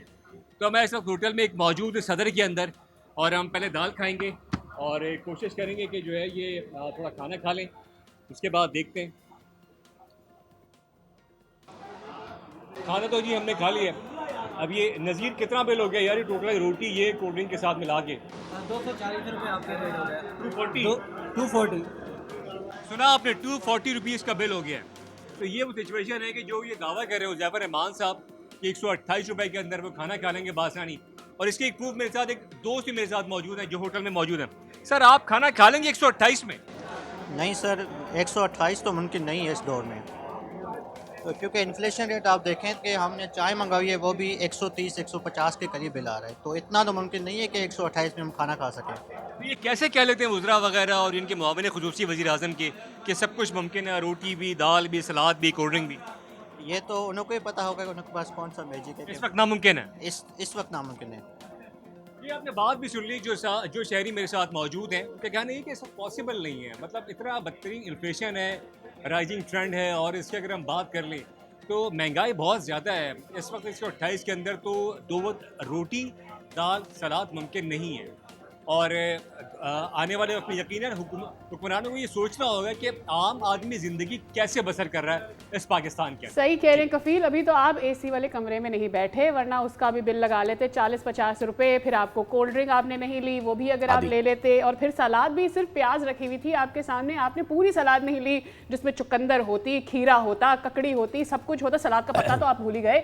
तो ये करके मेरे ख्याल में 500 रुपए तक तो बिल चला ही जाता है आपका बहरहाल। तो जनाब, अच्छा उसमें एक और चीज़ सादिया, हुज़ैफ़ा रहमान खा रहे थे खाना इस्लामाबाद में, एब्सोल्युटली, और कफ़ील खा रहे थे कराची में। हुज़ैफ़ा रहमान जाहिर सी बात है अपने दफ्तर उनका अच्छे किसी E11 या इस तरह के, आई एम सॉरी मैं वहाँ का रिहायशी नहीं हूँ, मुझे नहीं पता, लेकिन किसी ब्लू एरिया में तो होगा। वहाँ के रेट्स और कराची में सदर के बंस रोड्स के रेट्स बहुत डिफरेंस है। अगर हमें बंस रोड पे, सदर में, फूड स्ट्रीट पे 250 रुपये में भी वो तमाम तर आसाइशें नहीं मिल रही जो हुज़ैफ़ा साहब को, हमारे काबिल एहतराम है, लेकिन हुज़ैफ़ा साहब को वहाँ मिल रही हैं इस्लामाबाद में बैठ के। तो देखिए इस पे फिर दो चीज़ें हो सकती हैं। पहला तो ये है कि हुज़ैफ़ा साहब को किसी सब्सिडाइज जगह से जो है ना कोई अच्छा पैकेज मिल गया है, तो that's good for you sir.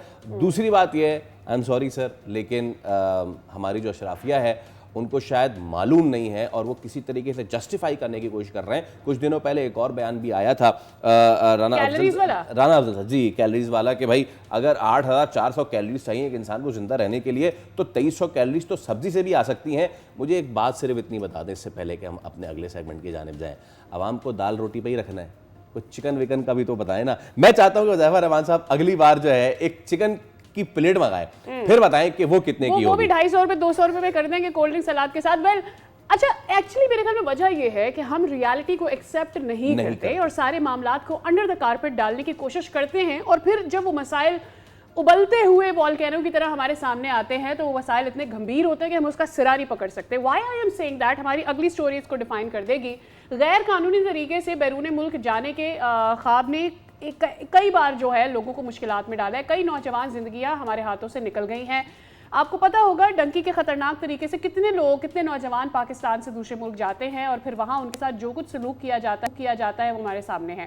खैर, अब एक कार्रवाई की गई है और उस कार्रवाई में कुछ लोगों को पकड़ा गया है और जो इंकशाफात हुए हैं उसमें वो दिल दहला देने वाले हैं। अच्छा, अब लेटेस्ट जो सिचुएशन है वो ये है कि 12 जो नौजवान थे वो गए हैं, और जब वो गए हैं ईरान के रास्ते, इनको बीच में जो इंसानी स्मगलर्स थे उन्होंने अगवा किया। अब देखिए डबल द कॉस्ट, एक तो ये अपनी ज़िंदगी की जमा पूंजी पूरी लगा के जाते हैं, फिर इनको बीच में इन लोगों ने अगवा कर लिया जो स्मगलर्स हैं, और अब इनकी इस तरह की वीडियोस सामने आ रही हैं, जंजीर में जकड़ी, इनके साथ तशद्दुद भी कितना किया है। तावान तलब किया जा रहा है। Retired Ali Zia director FIA Lahore हमारे साथ मौजूद हैं। अली ज़िया साहब अस्सलाम वालेकुम और बहुत शुक्रिया आपके वक्त के लिए सर। सबसे पहले तो अली ज़िया साहब, नाउ इट्स एविडेंट हम इस हफ्ते में दूसरी बार ये बात कर रहे हैं और बात करना इसलिए ज़रूरी है क्योंकि ये हमारे पाकिस्तानियों की ज़िंदगी का मसला है।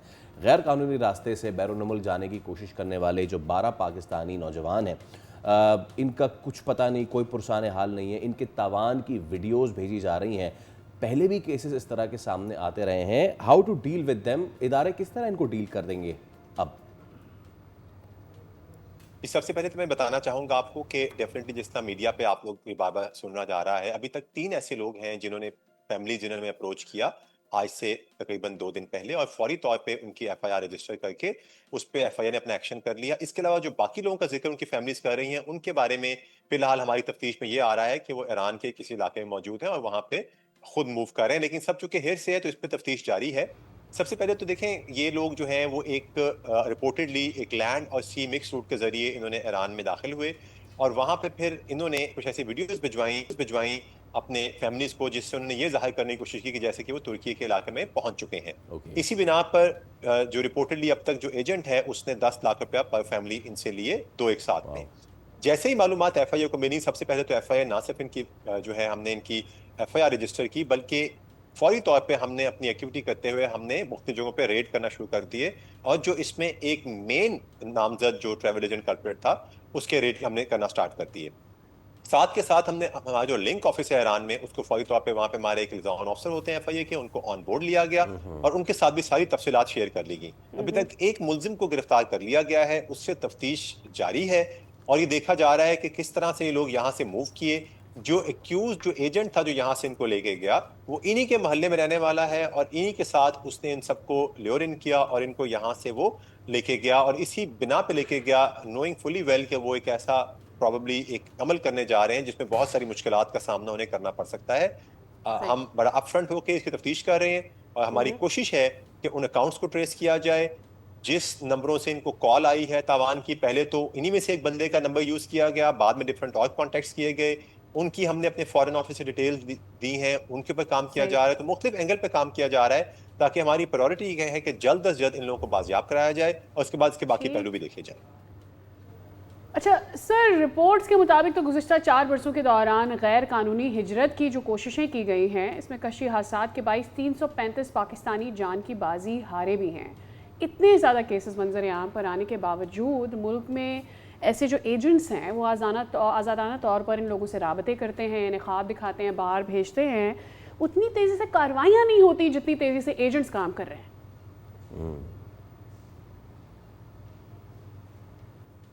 देखिए, इसका जवाब मैं आपको यूं देना चाहूंगा कि अगर मैं आपसे पिछले सिर्फ 1.5 साल की स्टैटिस्टिक्स शेयर करूं तो 2025 में तकरीबन 5200 के करीब हमने सिर्फ लाहौर जोन में इनके खिलाफ FIRs और इंक्वायरी रजिस्टर की और 600 से ज्यादा ऐसे लोग गिरफ्तार किए जो कि वीजा फ्रॉड और इस किस्म की ह्यूमन स्मगलिंग की एक्टिविटीज में मुलव्वस थे।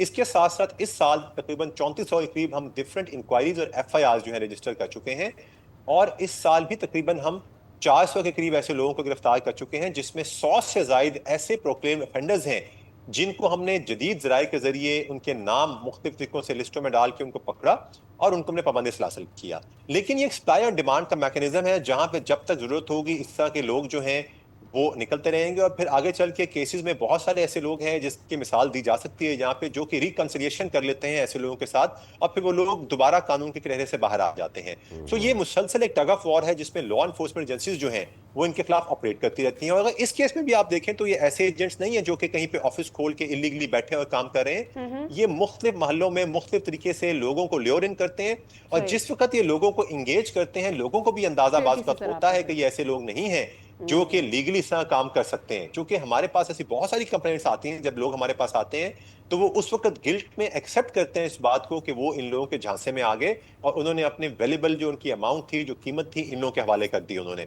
सो लिहाजा ये एक प्रोसेस हमेशा से चलता आ रहा है और इसमें मैं हमेशा से एक चीज कहता हूं कि हमारे एक म्यूचुअल रिस्पॉन्सिबिलिटी होती है एक लॉ एनफोर्समेंट एजेंसी की और साथ में हमारे घर हमारी सोसाइटी हमारी जो एक सेल्फ अपनी जाती तौर पर जो हमारी रिस्पॉन्सिबिलिटी होती है उसको भी हम डिनाई नहीं कर सकते। जैसा कि इस केस में भी हमारे पास तो ये प्रोसेस अभी 2 दिन पहले फ्लैग हुआ लोगों की मूवमेंट स्टार्ट हो गई थी और इन लोगों ने इस पे काम करना स्टार्ट कर दिया था। तो डेफिनेटली इसमें एक बहुत बड़ी रिस्पॉन्सिबिलिटी हमारे घर वालों की, हमारे अजीज़-ओ-कारब की, हमारी अपनी आती है कि हम इन चीज़ों पर नज़र रखें और इन चीज़ों को रिपोर्ट भी करें हम लॉ इन्फोर्समेंट इस चीज़ को।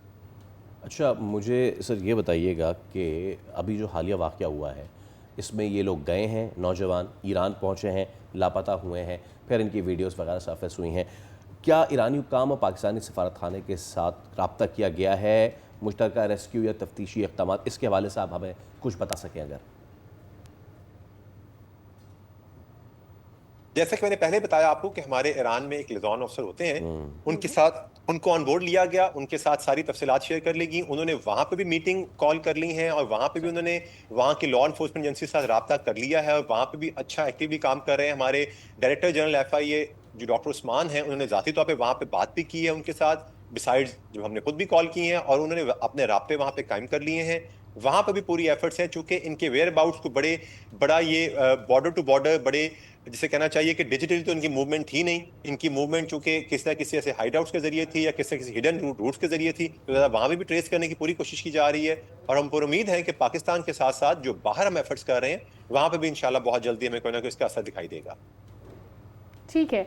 आमतौर पर ऐसे वाक़यात जो मंजर आम पर आते हैं, उसके बाद हम देखते हैं कि अक्सर नौजवान इंसानी स्मगलर्स के झांसे में आते हैं, फिर आवाम को बचाने के लिए FIA की एक आगाही मुहिम चलती है और एहतियाती इक़दामात भी होते हैं। कितने मौसर ये इक़दामात ठहरते हैं, ख़ास करके इस तरह की जो कैंपेनिंग की जाती है?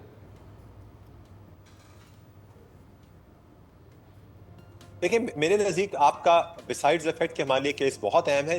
This is one of the very important and relevant question. आपके इन्हीं शोज पे, इन्हीं प्रोग्राम्स पे, इससे पहले मैं खुद हमारे बाकी FIA से हमारे बहुत सारे ऑफिसर्स आके हमारे अपने फेसबुक के जरिए, सोशल मीडिया के जरिए हम बहुत सारी ऐसी आगाहियां दे चुके हैं और लोगों के पास केस स्टडीज हैं। जब लोगों के पास ऐसे बहुत सारे लोगों के हम इंटरव्यूज लगाते हैं अपने फेसबुक पे, जहां वो बताते हैं किस तरह से उनको ल्योर इन किया गया है और किस तरह से उनको झांसे में लाया गया। बट अनफॉर्चुनेटली, जिस तरह मैंने पहले बताया आपको कि टेम्पटेशन आजकल मुख्तलिफ सोशल मीडिया के जरिए लोग फोटोज भेजते हैं, कोई ऐसी फेक और फैब्रिकेटेड स्टोरीज बना लेते हैं और शायद प्रॉब्लली कोई एक आधी सक्सेस स्टोरी उनके पास होती हो जिसको पोर्ट्रे करके ये लोगों को इस तरह से फंसाते हैं कि लोग एक इजी मनी और एक डिफरेंट तरह के लाइफस्टाइल की आड़ में इन लोगों के चंगल में फंस जाते हैं।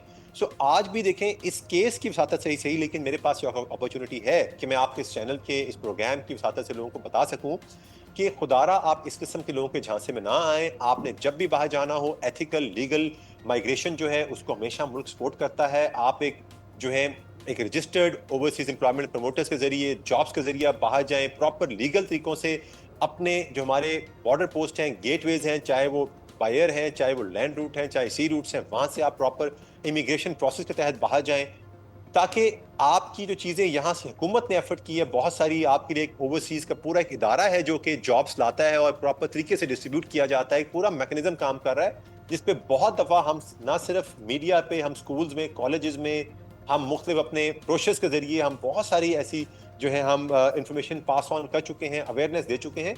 सो लिहाजा ऐसी क्रेडिबल चीज़ों पे आप करें। फिर हमारे प्री इमिग्रेशन डिपार्चर सेंटर्स हैं, हमारे ऑफिस हैं, हमने कई बार ऑफर की है कि अगर आपको इस किस्म की ऑफर आती है आप हमारे ऑफिस में आएँ, हमसे कंसल्ट करें, हम इस पे आपको वेरिफिकेशन करके दें। तो लिहाजा आज भी वो ऑफर हम सबको आपके वसातत से करना चाहते हैं, चैनल की वसातत से, कि खुदारा ऐसी केस स्टडी सामने आती हैं, लोग अलर्ट होते हैं, लेकिन बहुत जल्दी फिर इस तरह की चीज़ों को भूल जाते हैं और दोबारा वो ये समझते हैं कि शायद किसी और के साथ ही वाक़या हो गया, ये मेरे साथ नहीं होगा। So you can always be one of those people जिनके साथ ये ट्रेजेडीज हो सकती है। इन लड़कों ने भी कभी नहीं सोचा होगा कि हमारे साथ ये वाक़या इस तरह पेश आ सकता है। आप जो चीज़ें आपको हम बताई जाती हैं, जो चीज़ें अवेलेबल हैं हमारे तमाम गवर्नमेंट पेजेस के ऊपर, हमारे सोशल मीडिया पेजेस के ऊपर, आप देखिए उनको। जहाँ कहीं आप समझते हैं कि आपको मज़ीद जानने की ज़रूरत है, आप FIA के दफ़ातर में रब्ता करें, वहाँ पर आपको इन्फॉर्मेशन दी जाएगी। ठीक है कैप्टन अली साहब, बहुत बहुत शुक्रिया आपके वक्त के लिए। बस यही दुआ और यही तलकीन लोगों के लिए कि अपनी जान सबसे पहले है, उसके बाद ऑब्वियसली हम सबके ड्रीम्स हैं, हम अपनी ज़िंदगियों को बेहतर बनाना चाहते हैं। यहाँ पे ले रहे हैं ब्रेक, हमारे साथ रहिए।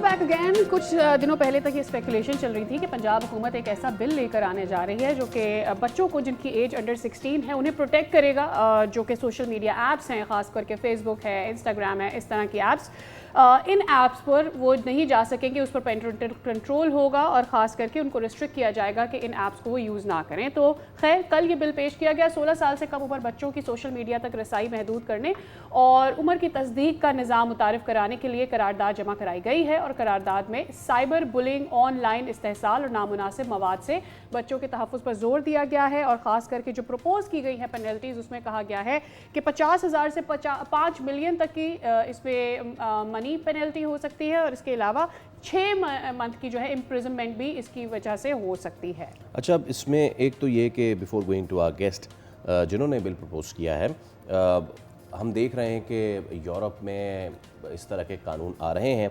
लेटेस्ट जो है वो इट्स यूके, जहाँ पे कर्फ्यू है, सोशल मीडिया की पाबंदी पे सोशल मीडिया कर्फ्यू है बेसिकली, प्रपोज किया गया है यूके टीन्स के लिए जो कि 16 और 17 साल के हैं। दिस इज़ ऑल गुड, लेकिन अब ये होगा कैसे? Sara Ahmed, chairperson child protection bureau Punjab, हमारे साथ मौजूद हैं। सारा, अस्सलाम वालेकुम और बहुत शुक्रिया आपके वक्त के लिए, गुड मॉर्निंग। सबसे अच्छी बात यह है इस करारदाद में कि हम इस पे क्लीशेड बात नहीं कर रहे कि जनाब बच्चों के वालिदैन की जिम्मेदारी है, उसको देखें इसको देखें, इस पे बात नहीं हो रही। द गुड थिंग इज़ कि इसमें पाबंद किया गया है इदारों को कि जनाब इसमें social media companies, Pakistan telecommunication authority, उनसे मुतालबात किए गए हैं कि आप इसमें क्या कंट्रीब्यूट कर सकते हैं। उम्र की तस्दीक, this is the thing, because जब भी हम बात करते हैं कि बच्चा नहीं बना सकता, वो किसी ना किसी तरीके से जाके बना लेता है। सारा साहबा, ये बिल और उसके बाद ये इदारे किस तरीके से इसमें कंट्रीब्यूट करेंगे, थोड़ा सा हमें इसके हवाले से आगाह कीजिए प्लीज़। वालेकुम अस्सलाम and good morning to you both as well. देखिए, आई थिंक ये this is the need of the hour. जब आलमी सतह पे भी ये हो रहा है, हमारे यहाँ भी यही प्रॉब्लम हम फेस कर रहे हैं। हम देख रहे हैं कि बच्चों के जहन मैनिपुलेट हो रहे हैं, बच्चे एंग्जाइटी का, डिप्रेशन का, स्लीपिंग डिसऑर्डर्स, बच्चों से सोया नहीं जा रहा और वो इतना उनका अटेंशन स्पैन कम हो गया है जिसकी वजह से वो तालीम से दूर हो रहे हैं, उनके लॉस ऑफ एजुकेशन हो रहा है।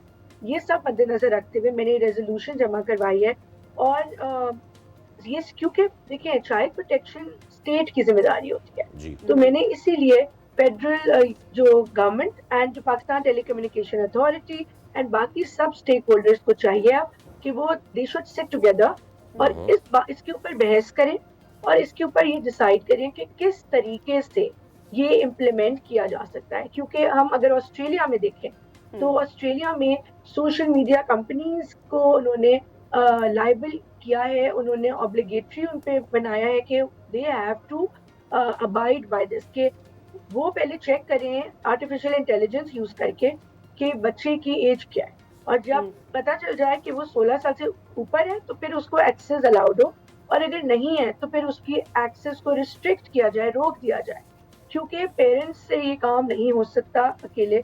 सो state needs to play its role, और ये हमारे पूरे कौम का मसला बन चुका है। इट्स अ बिग इशू हमारे बच्चों के लिए जो हमारी फ्यूचर जनरेशन है।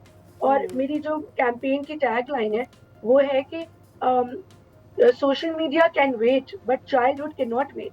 मतलब ये बचपन दोबारा नहीं आ सकता, इनके जहनों पे अभी जो इम्पैक्ट पड़ रहा है इसका हल नहीं निकल सकता, इसकी रेमेडी कोई नहीं है, लेकिन सोशल मीडिया तो बाद में भी यूज किया जा सकता है। तो हम इसमें ये नहीं बात करें कि टेक्नोलॉजी को बच्चों के लिए बैन कर दो या इंटरनेट को। ऑफकोर्स बच्चे अपना एजुकेशनल गेम्स, एजुकेशनल वेबसाइट पे जा सकते हैं, अपना ऑनलाइन पोर्टल्स होते हैं, स्कूल पोर्टल्स हैं, वो सब करें, लेकिन जहाँ पे रिस्क है, जैसे यूट्यूब, आजकल बच्चों का बहुत सबसे ज्यादा यूजेज है यूट्यूब का।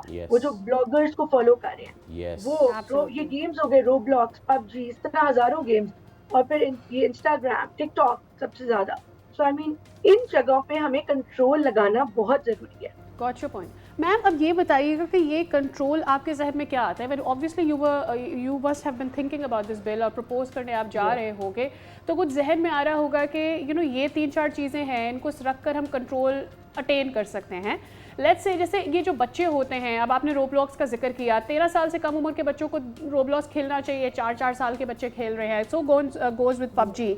और ख़ास करके ये जो यूट्यूब पर हम देख रहे हैं कि खुद इतने छोटे छोटे बच्चों के वीलॉग्स हैं, 10-10 साल के वीलॉग्स हैं, अब उनके चैनल्स हैं, they're running their businesses through that, so what happens to them then? जी absolutely, I mean I am not for all these things and I think ये नहीं होना चाहिए, क्योंकि बच्चों को जिस तरह ये गेम्स होते हैं, बेसिकली अभी क्या हो रहा है कि पेरेंट्स वालिदैन खुद बिजी हैं और वो अपने आप को मसरूफ रखते हैं, बच्चे को जो है वो एक्टिविटी में डालने के लिए फ़ोन पकड़ा देते हैं, आईपैड पकड़ा देते हैं, ठीक है? और वो बच्चा पूरा दिन स्क्रीन के आगे वो ग्लूड है उसकी आंखें। तो इंस्टेड ऑफ दिस पेरेंट्स को, एक तो वालिदैन, क्योंकि मेरी रेजोल्यूशन में ये भी लिखा है वालिदैन को भी हमने डिजिटली लिटरेसी पे अवेयरनेस देनी है।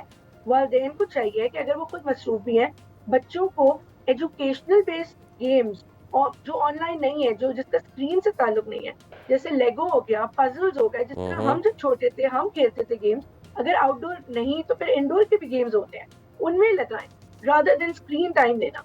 एंड इस पे तरीका इम्प्लीमेंटेशन का ऑस्ट्रेलिया ने बहुत अच्छे तरीके से पिछले साल इम्प्लीमेंट कर दी, ये बिल इम्प्लीमेंट किया।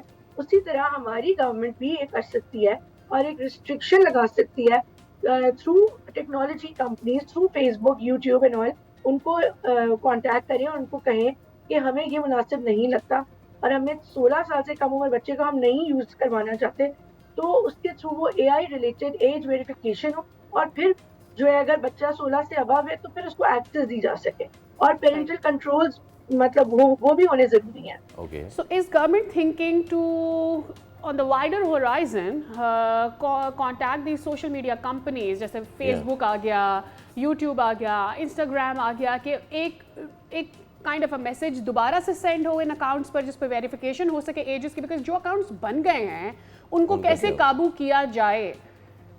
जी देखिए, जो कंपनीज है they can easily remove accounts, जो बच्चों ने अकाउंट्स बनाए हुए हैं उनको इजीली रिमूव किया जा सकता है। और ये जो मेरी रेजोल्यूशन है ये एक स्टेपिंग स्टोन है, ये मैंने पहली आप समझे कि एक एफर्ट हुई है जिससे मैं चाहती हूँ नेशनल डिबेट जन्म ले, इससे लोग डिस्कशन करें, गवर्नमेंट के लोग बात करें कि इसको इम्प्लीमेंट किस तरह करना है, क्योंकि ये जरूरी है। मतलब I want everybody to understand this is very crucial. Alright, Sara साहिबा, ये बात आपकी सारी ठीक है, आपने इसमें PTA से भी मुतालबा किया हुआ है कि उम्र की तस्दीक का मौसर निज़ाम, सोशल मीडिया कंपनीज़ पे भी जिम्मेदारी, एंड देन ऑब्वियसली पेरेंट्स का भी रोल बहुत अहम होता है। दिस वन एस्पेक्ट जो कि बहुत ही डोमेस्टिक है और उससे आप भी देखती होंगी, हम भी गुजरते हैं, जब आप बच्चे को दे देते हैं मोबाइल, उसकी आपने लत लगा दी है, ठीक है, साइकोलॉजिकली आपने उसको जेल कर दिया है उस स्क्रीन में। अब जब आप उससे लेने की कोशिश करते हैं तो आई एम सॉरी लेकिन एक अजाब बर्पा हो जाता है, ठीक है।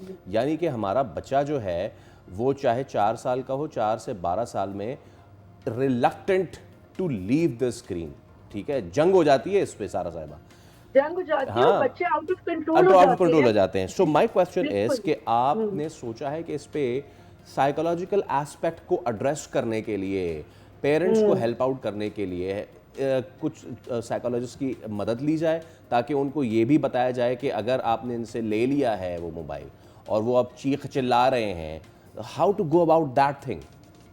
जी बिल्कुल, मैंने इसमें लिखा है कि पेरेंट्स को भी अवेयरनेस देने की ज़रूरत है कि बच्चों से किस तरह डील करेंगे, टैकल करेंगे इन दिस न्यू सिचुएशन, और कोर्स साइकोलॉजिस्ट का मदद, उनकी मदद ली जा सकती है। और जिस तरह अभी हम आपके चैनल पर you plan to take them in this bill now, in this process, take the psychologist in? Yeah, ji of course we must, yes, because mental health is very important and ये transition period होगा, as you're also mentioning, it's very difficult, it's a big challenge because when we take away a gadget, तो बच्चा जो है वो तो बिल्कुल ही एक मैडनेस वाली हालत हो जाती है। एंड मुझे पता है कितनी ज्यादा एडिक्शन है, एंड ये जो गेम्स है और ये ऑनलाइन वेबसाइट एंड यूट्यूब है, इनमें एल्गोरिदम्स, एडिक्टिव एल्गोरिदम्स डिजाइन किए गए हैं कि बच्चे को किस तरह एंगेज रखना है और ताकि उसकी एडिक्शन बढ़ जाए। So it's very harmful. all of the social media is, हम सबको एडिक्ट करता है ना, because we get used to that, तो फिर obviously बच्चे तो बहुत ही vulnerable होते हैं। My question is, बच्चों के पास alternatives क्या हैं? हम ये तो कहते हैं कि जब हम छोटे थे हम लेगो से खेलते थे, लेकिन जब हम छोटे थे हम गलियों में ऊंच नीच का पहाड़ भी खेलते थे, हम गलियों में जाके क्रिकेट भी खेल लेते थे, and it was comparatively safer. Why? Because यहाँ तो घर का एक शख्स काम कर रहा होता था, अब घर के 2 शख्स काम कर रहे होते हैं, parents also have to meet their ends. Now अगर मैं अपने बच्चे से फ़ोन लेती हूँ या कोई और पेरेंट अपने बच्चे से फ़ोन लेता है, उसके पास अल्टरनेटिव फिजिकल एक्टिविटी क्या है, उसका नेबरहुड कितना सेफ है उसके लिए?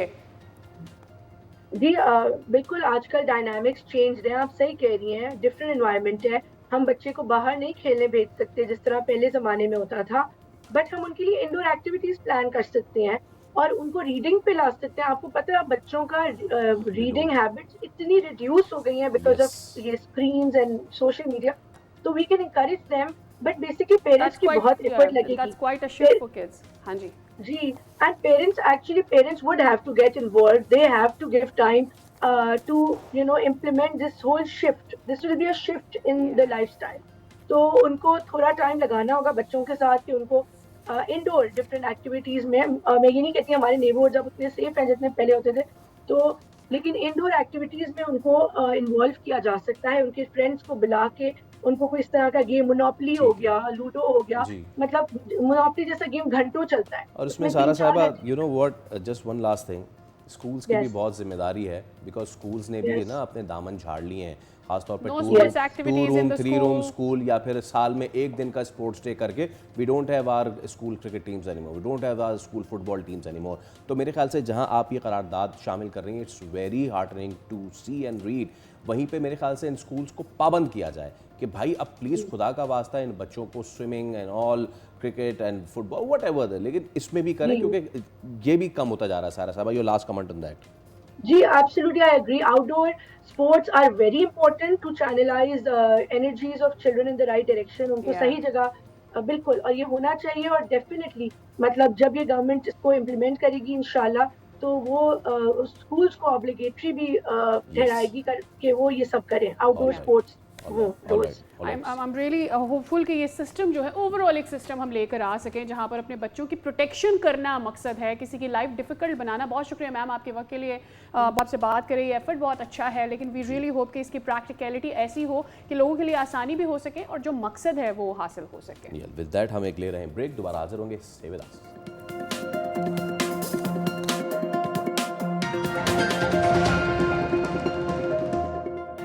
Welcome back. वेल, अब ज़रा बात कर लेते हैं मौसम की। तो मानसून तो मुल्क भर में इस वक्त मुतहरिक है, मुख्तलिफ शहरों में बारिशों का स्पेल भी नया जो है दाखिल हो चुका है। लाहौर में हुई है सुबह सवेरे बारिश, कराची में बादलों के डेरे ही डेरे हैं, बूंदाबांदी का एक बूंद भी नहीं निकल रहा, एक तो ये चीज़ है ना। हाँ, लेकिन it's a pleasant weather in Karachi as compare to जो पिछले दिनों रहा था। महकमा मौसमियात ने क्या कुछ इसकी प्रेडिक्शंस है, इस पर भी आगे चल के बात करेंगे, but let us go and discover कि कौन से शहर में क्या इस वक्त सिचुएशन है। तौसा शरीफ के नवाही इलाके ननकानी में जो एक चरकन ड्रेन है, मुबैना नाक़िस हिफाजती बंदों के बायस हर साल मानसून में कोहे सलेमान से जो रोद कोही का सैलाबी रेला आता है वो हमेशा वहाँ पे नुकसान करता है। क्या इस पे हमने इस बार कुछ किया है या नहीं? हमारे नुमाइंदे हमारे साथ मौजूद हैं, उनसे हम मज़ीद बात कर लेते हैं। उमर फारूक, बताइएगा कि इस वक्त इस बंद को, हिफाजती बंद को, कुछ इस पुश्ते को ठीक किया गया है या फिर इस बार भी लोगों को ख़तरा है यहाँ पे? जी, इस वक्त मैं चुरकन ड्रेन के मकाम पर मौजूद हूँ। यहाँ पर बात की जाए तो हर साल यहाँ पर जो कोस सलमान से आने वाले सैलाबी रेले हैं, जिसको रोदकोई का पानी कहा जाता है, वो यहाँ पर बहुत बड़ा जो है यहाँ पर नुकसान करता है। और जो इसके मलिका इलाके हैं ड्रेन के, जिसमें बेडगम, कुलाची है, लड़ा है, नुतकानी है, चुरकन है, दीगर जो मवाज़ियात हैं उसको ये अपनी जो है लपेट में ले लेता है, जिसके बाद जो फसलात हैं और यहाँ के जो घर हैं वो ज़ेर आब आ जाते हैं। 2022 की बात की जाए तो 2022 में यहाँ पर जो है काफ़ी जो है यहाँ पर तबाही हुई सैलाब से, उसकी वजह से ये इसकी जो ड्रेन है वो मुतासिर हुई, रोड यहाँ के जो हैं मुतासिर हुए, जिनको अभी तक जो है नहीं तमीर किया गया। बहुत से जो है यहाँ पर जो अफराद हैं उन्होंने हमसे ये भी कहा है कि हमने अपनी मदद आपके तहत अपनी फसलात को, अपने घरों को बचाने के लिए यहाँ पर बंद जो है वो तामीर किए हैं। और अक्सर हर साल जो है यहाँ पर जो सैलाब है वो यहाँ पर जो है वो इन इलाकों को मुतासर करता है। उन्होंने वज़ीर आला पंजाब मोहतरमा मरियम नवाज़ और सेक्रेटरी जो है अपाशिया, उनसे ये मुतालबा किया है कि इस यहाँ पर जो हिफाजती इक़दाम हैं उसको म्यारी काम जो है वो किया जाए, ताकि हम जो है हर साल जो यहाँ पर जो मुतासर होती हैं फसलात, जो हमारा ठीक है उमर, बहुत शुक्रिया इसकी डिटेल्स आप हमें दे रहे थे। तो पंजाब में क्या सूरत हाल है, तौसा शरीफ में ख़ास करके, वो तो आपने जाना। ओवरऑल खैबर पख्तूनख्वा इस वक्त सबसे ज़्यादा वल्नरेबल हैं जब हम बात करते हैं कि बारिशें हो रही हैं, लैंडस्लाइडिंग के अलर्ट जारी किए जा रहे हैं। खैबर पख्तूनख्वा में बारिशों और सैलाब से निपटने के लिए तैयारियाँ भी कर दी गई हैं और PDMA की तरफ से पहले ही अलर्ट इस पर जारी कर दिया गया था। मज़ीद जान लेते हैं, चौधरी कैसर हमारे साथ मौजूद है जो कि हमें इस वक्त ओवरऑल सिचुएशन क्या चल रही है, केपी में किस तरह से इकदाम उठाए जा रहे हैं, कौन से इलाके हैं जहां ज़्यादा खतरात मौजूद हैं, बताएंगे जी। कैसे आगाह कीजिएगा। खैबर पख्तूनख्वा में लैंडस्लाइडिंग और सैलाब का अलर्ट जारी कर दिया गया है। बाद तमाम अजला के अंदर जो है बारिशों और सैलाब से निपटने के लिए तैयारियां जो मुकम्मल की जा रही हैं।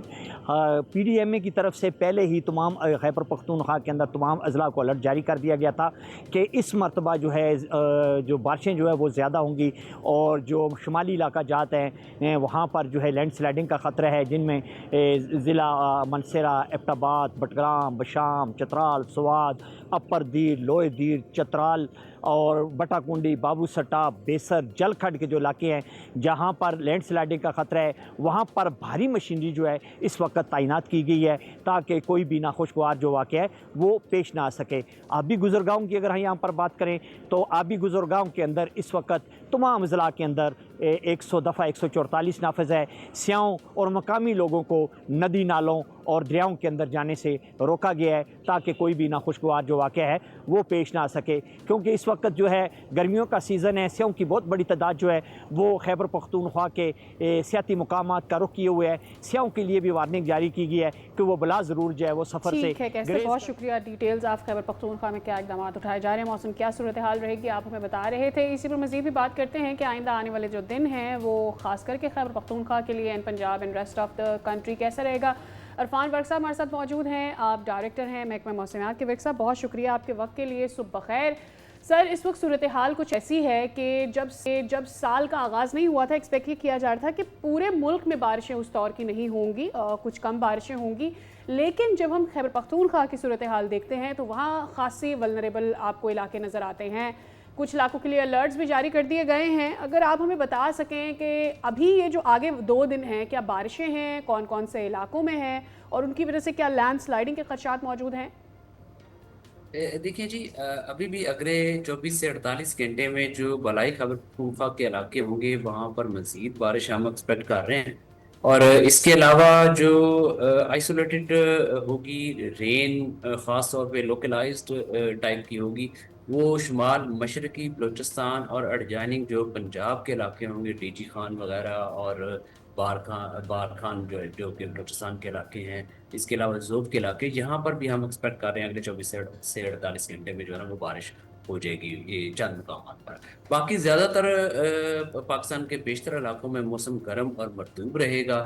तो बस ये जो पहाड़ी इलाके होंगे जिसमें कश्मीर के इलाके और बालाई खैबर पख्तूनख्वा के इलाके, यहाँ पर अगले 24 से 48 घंटे में बारिश जो है ना वो एक्सपेक्टेड है। जी इरफान साहब, पिछले साल इसी जो हमारा टाइम ऑफ ईयर था उसमें आपको जरा ऊंचा बोलिए जी। अब आपको मेरी आवाज़ आ रही है?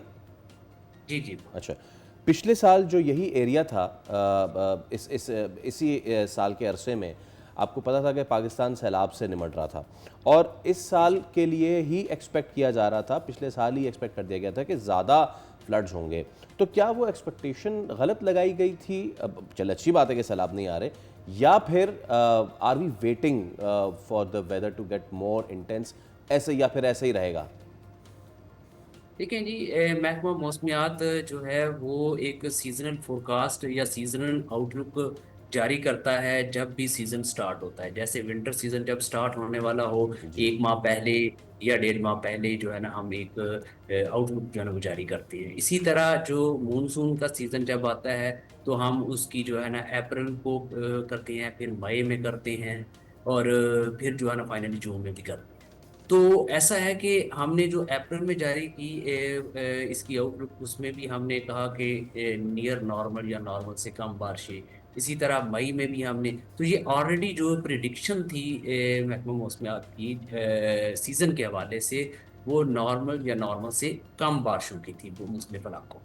एक तो ये चीज़ हो गई, और दूसरा ये है कि मानसून जो पिछला था उसमें अबाव नॉर्मल की हमारी आउटलुक थी और उसमें तकरीबन 23% अबाव नॉर्मल बारिशें हुई। और पिछले मानसून में जो है वो एक हवा का कम दबाव जो था वो आता रहा, जिसकी वजह से फ्लडिंग और रिवराइन फ्लडिंग होती रही। अभी कोई ऐसी सिचुएशन जो है अगले 2 दिन में ऐसा नहीं लग रहा कि कोई ऐसा हवा का कम दबाव आ रहा है। ताहम जो आपके जो बलाई खैबर पख्तूनख्वा के इलाके और कश्मीर के जैसे मैंने पहाड़ी इलाके कहा, तो ये ऑलरेडी वल्नरेबल होते हैं, इनमें लैंडस्लाइड भी हो जाती होती है, और यहाँ पर हम एक्सपेक्ट कर रहे हैं कि अगले 24 से 48 घंटे में बारिश होगी। बाकी जितने भी इलाके होंगे पाकिस्तान के, जनूबी पंजाब या सिंध के इलाके, यहाँ पर बेशतर इलाकों में मौसम गर्म और मरतूब रहेगा। ताहम जो कराची के इलाके होंगे, यहाँ पर बादल आते जाते रहेंगे, बाज़ इलाकों में ड्रिजल और हल्की बारिश हो सकती है। राइट। अभी कल भी हमारी बात हो रही थी अंजुम साहब से, तो उन्होंने कहा कि अभी तो बारिशें नहीं हैं, लेकिन अगर क्विकली आप हमें बता सकें कि कराची में बारिशें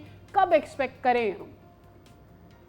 देखिए जो है ना, अभी तो फिल वक्त कोई ऐसा स्पेल नज़र नहीं आ रहा जो डायरेक्टली जो है ना वो कराची को हिट करे। इसके गिरदोनवा मतलब सिंध में बारिशें हो सकती हैं, लोकलाइज्ड जो है ना वो बारिशें आ सकती हैं, लेकिन अभी फिल वक्त नहीं लग रहा। जैसे ही अगर आया उसके हवाले से हम एक कोई ना कोई प्रेस रिलीज या एडवाइजरी जारी करें। बहुत शुक्रिया इरफान विर्क साहब हमारे साथ मौजूद है, डायरेक्टर महकमा मौसमियात, और आगे आने वाले दिनों में ऐसा रहेगा इस हवाले से हमें बता रहे थे। तो शिमाली इलाका जात में तो बारिश है, लेकिन in this region where we are sitting the Karachi and all, वहाँ पे इतनी बारिशें नहीं है, लेकिन मौसम रहेगा खुशगवार। और इसी के साथ on a very good note हम आपसे ले रहे हैं इजाज़त। अब आपसे मुलाकात होगी कल, रखिए अपना ख्याल, अल्लाह हाफ़िज़।